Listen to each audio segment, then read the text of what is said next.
my God. Oh my God. I've been waiting all day to get off work and talk about these One Piece spoilers. 10:43. It is out.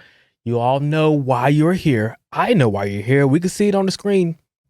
So therefore, look, let's just get through the beginning part. Then we can get to this part right here. And then before I forget, I want to talk about Shanks when it comes to this final panel right here. But we'll get to that in just a second. So Kaido is deemed the winner by the narrator, like he's been doing for all the big battles. And Kaido goes down to the castle. He's like, look, Luffy's dead once again. Now here's the thing. Why in the world? Do they not check pulses or anything? Like, what is really going on with them claiming people are dead? Did he look at him for a while and saw he wasn't breathing? He's like, okay, he's good. He's not dead. I don't understand this whole thing. Nami calls him a liar, of course, because that's her captain, and he attacks Nami, but Marco is still there, so Marco can block it and does block it. So he's like, he wondering why Marco's still there. You really want to fight this war, Marco, after, I beat somebody who's stronger than you, but that's neither here nor there. My question is, everybody there knows that Luffy lost, but how in the world, when did this whole I'm able to sense when people lose a fight start? Like a Dragon Ball Z, I can sense your ki, I can sense when the ki drops.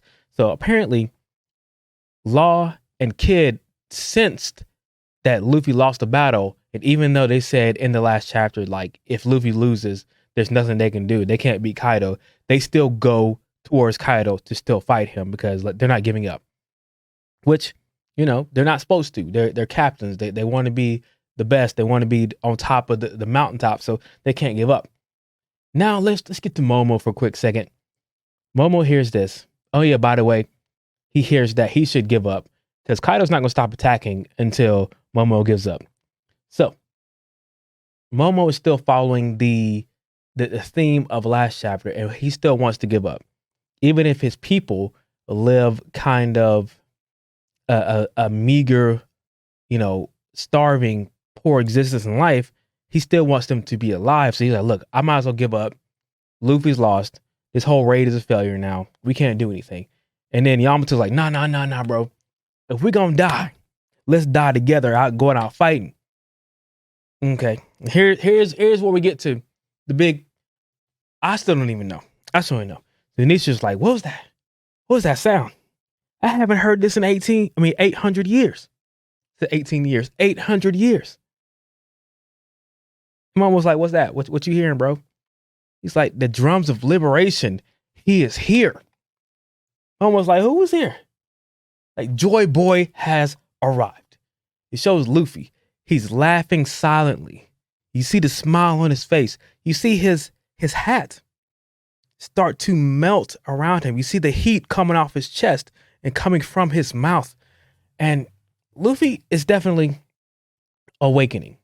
We get that.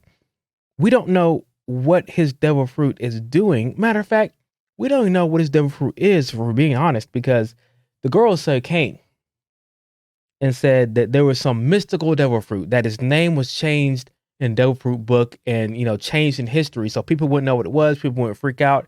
Because if people found out what it was, the world would change and all that kind of stuff. And I'm like, where did this information come from? How come nobody knew about it? The girls say are pretty high up there. So matter of fact, maybe they just knew out of nowhere. But if you go back to the Reverie, talking about Shanks here, he went to the girls say and told them something that was very important news, that he had to be there and tell them in person, that got them all together. It's like, what? You're Shanks, so we'll listen to you, but what could you tell us that we don't already know?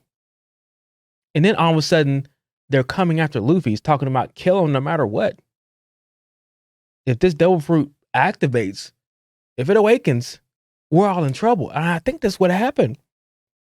Now, when it comes to Luffy's devil fruit in general, is it the Gomu Gomu no Mi? Is it the rubber devil fruit? That's what we've seen. It could be that. It could be a variation because, Luffy has had heat-based attacks when it comes to his attacks. So maybe it heats up to a certain point where it morphs and turns into something else. That's kind of neither here nor there, because you see his hat melting You see him smiling, so I'm guessing the rest of his body's gonna melt in some aspect. Who knows? Some people are speculating that he's gonna look a little bit older after this transformation, after this activation of his devil fruit. What I want to know is, what is Joy Boy? Is Joy Boy the name that is given to the person who brings apart, like the dawn brings the revolution? Is Joy Boy the name of the awakening that happens with this devil fruit, and Luffy happens to have the devil fruit? Is that what Joy Boy is? Is Joy Boy just an ideal? But whatever it is, Zunisha can feel it, and Zunisha knows what it is. So therefore, it is confirmed Luffy is Joy Boy. As far as we know. Oda could be throwing the wool over our eyes, but I don't think he is this time. So, if that's the case, did Shanks know about this devil fruit from the beginning? And that's why he didn't want Luffy to eat it? Or he just didn't want Luffy to be cursed with the devil fruit curse? Who knows? But that is it for me, guys. Don't forget to rate, comment, subscribe. Tell me what you think about this devil fruit and awakening. What is it? What's going to happen? I want to hear every crazy theory you got. And I'll see you guys next time